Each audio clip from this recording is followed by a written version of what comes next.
Privatisation कभी भी आसान नहीं होता है और ख़ास तौर से पब्लिक सेक्टर बैंक्स का जो प्राइवेटाइजेशन है उसमें बहुत ज़्यादा डिफ़िकल्टीज़ का सामना गवर्नमेंट को करना पड़ेगा आने वाले समय में। इसका सीधा उदाहरण है आईडीबीआई का प्राइवेटाइजेशन।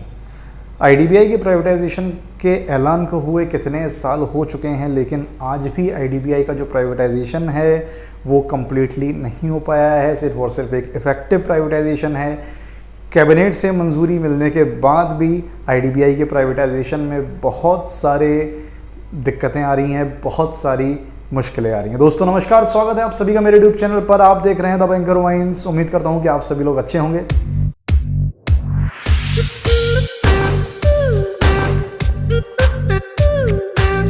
दोस्तों आज के इस वीडियो में मैं आपसे आईडीबीआई के प्राइवेटाइजेशन से जुड़े हुए कुछ इंपॉर्टेंट फैक्ट्स पर बात करूंगा। आगे चलकर क्या प्रॉब्लम्स आईडीबीआई के प्राइवेटाइजेशन में आ सकती हैं, अभी तक क्या क्या हर्डल्स हैं जो आईडीबीआई के प्राइवेटाइजेशन में आए हैं, साथ ही साथ पब्लिक सेक्टर बैंक्स का जब प्राइवेटाइजेशन होगा आगे चलकर, अगर गवर्नमेंट करती है अपने स्टेप पर, अगर वो कायम रहती है तो क्या क्या दिक्कतें आएंगी बैंक्स के प्राइवेटाइजेशन में।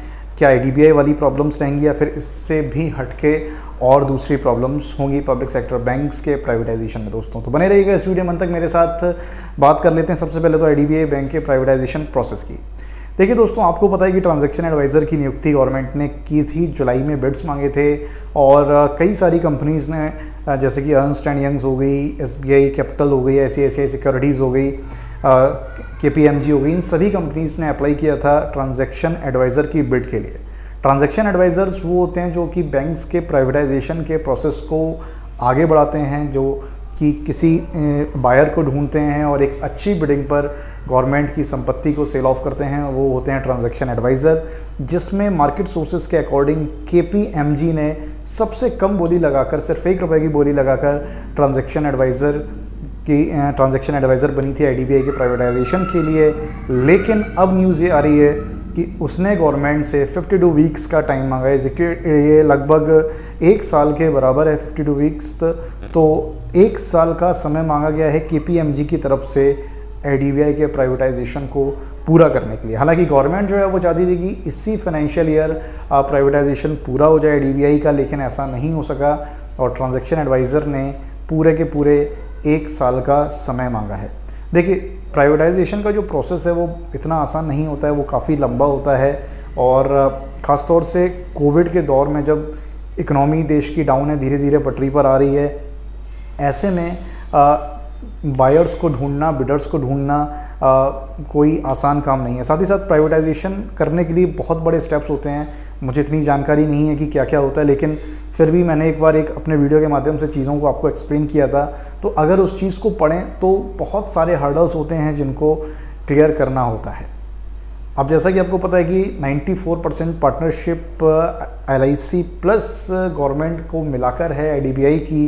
तो इस स्टेक्स को निकालना, जो भी गवर्नमेंट का स्टेक और LIC का स्टेक है, वो ट्रांजैक्शन एडवाइज़र के लिए इतना आसान नहीं होगा।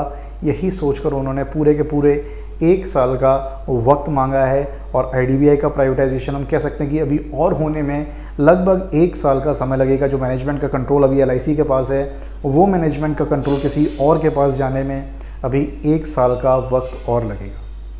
अब बात कर लेते हैं पब्लिक सेक्टर बैंक्स के प्राइवेटाइजेशन के बारे में। देखिए, बहुत सारी न्यूज़ थी और जैसा कि मैंने अपने 2-4 वीडियो के माध्यम से आपको बताया भी था कि डिले हो रहा है, 2 साल डिले हो सकता है, 3 साल डिले हो सकता है, या फिर आगे हो सकता है शायद कुछ स्ट्रेटजी चेंज हो जाए। तो देखिए, आईडीबीआई का जो प्राइवेटाइजेशन गवर्नमेंट ने किया है, गवर्नमेंट पब्लिक सेक्टर बैंक्स के प्राइवेटाइजेशन से पहले इसको ज़रूर ध्यान रखेगी कि क्या क्या हर्डल्स उनको आईडीबीआई के प्राइवेटाइजेशन करने में फेस करने पड़े हैं। इतना आसान नहीं होता है, क्योंकि देखिए और भी पब्लिक सेक्टर इंटरप्राइजेज़ हैं जिनके प्राइवेटाइजेशन गवर्नमेंट कर रही है। HPCL हो गया, चाहे वो एयर इंडिया हो, और ऐसे संस्थान जो कि बहुत ज़्यादा प्रॉफिट देते हैं, उन प्रॉफिट संस्थानों में भी अभी गवर्नमेंट के सामने दिक्कत आ रही है। फिर जो बैंक्स हैं, ये देश की इकोनॉमी के पिलर्स हैं, इनको हिलाने में गवर्नमेंट को ज़रूर कुछ ना कुछ कठिनाई होगी।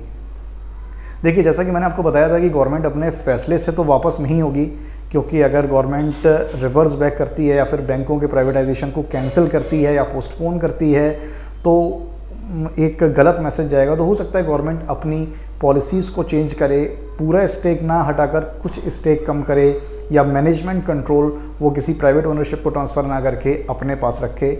आगे चलकर 2 या 3 सालों बाद गवर्नमेंट ये पॉलिसीज़ ला सकती है। अब विंटर सेशन होगा पार्लियामेंट का, उसके बाद मानसून सेशन बजट सेशन होगा। तो बजट सेशन और विंटर सेशन में हम ये उम्मीद नहीं करते हैं कि बैंकों के प्राइवेटाइजेशन से जुड़ा हुआ कोई भी बिल पास होगा, क्योंकि आने वाले समय में नेक्स्ट ईयर इलेक्शंस भी हैं। पॉलिटिकल पॉइंट ऑफ व्यू के हिसाब से भी गवर्नमेंट इसको ध्यान रखेगी, क्योंकि जो बैंकों का प्राइवेटाइजेशन है वो लगभग एक पॉलिटिकल मुद्दा बना हुआ है गवर्नमेंट के लिए भी। तो इस वजह से गवर्नमेंट हो सकता है शायद प्राइवेटाइजेशन के बारे में, बैंक्स के प्राइवेटाइजेशन के बारे में अभी हाल फिलहाल ना सोचे।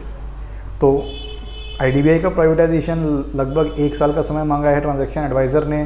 पब्लिक सेक्टर बैंक्स के प्राइवेटाइजेशन का अभी कहीं दूर दूर तक कुछ क्लू नहीं मिल रहा है।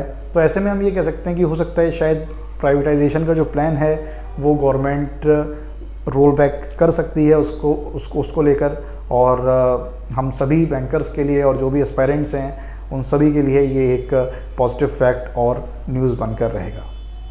दोस्तों, आज के वीडियो में इतना ही। अगर आप चैनल पर नए हैं तो चैनल को सब्सक्राइब करना मत भूलिएगा, और वीडियो को लाइक ज़रूर करिएगा और बेल आइकन को प्रेस करिएगा। मिलता हूँ आपसे अपने अगले वीडियो में। अपना ध्यान रखिएगा। Thank you so much for watching my video.